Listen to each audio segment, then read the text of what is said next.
Hi guys, നമുക്ക് hello guys chicken കറി ഉണ്ടാക്കാം. Camera വെച്ചോന്നൊക്കെ ശരിയാവുന്നില്ല, വഴിയെ നമുക്ക് ശരിയാക്കാം. ഗൈസ് ചിക്കൻ കറി, ചിക്കൻ ഞാൻ കഴുകി വെച്ചിട്ടുണ്ട്.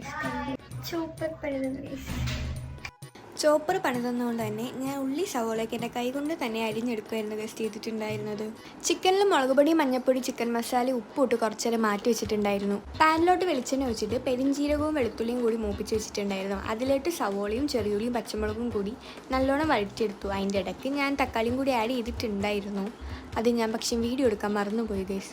മസാലയ്ക്ക് ഞാൻ മല്ലിപ്പൊടിയും ചിക്കൻ മസാലയും ഗരം മസാലയും കുരുമുളക് പൊടിയും കൂടി ഒരുമിച്ച് മിക്സ് ചെയ്തിട്ടായിരുന്നു ഗൈസ് അതിൽ ആഡ് ചെയ്തിട്ടുണ്ടായിരുന്നത്. അത് നല്ലോണം മൂത്ത് വന്നപ്പോൾ തന്നെ നമ്മൾ മാറ്റി വെച്ച ചിക്കനിൽ നിന്ന് പകുതി എടുത്ത് നമ്മുടെ മിക്സിലോട്ട് ആഡ് ചെയ്തിട്ടുണ്ടായിരുന്നു. ലോ ഫ്ലെയിമിലാക്കി മൂടി വെച്ചിട്ട് നമ്മൾ വെള്ളം ഒട്ടും വയ്ക്കാണ്ടായിരുന്നു ഗൈസ് ചിക്കൻ കുക്ക് ചെയ്തെടുത്തിട്ടുണ്ടായിരുന്നത്. ഞാൻ മാറ്റി വെച്ച ചിക്കൻ കുറച്ചെടുത്ത് ഫ്രൈയും കൂടി ആക്കിയിട്ടുണ്ട്.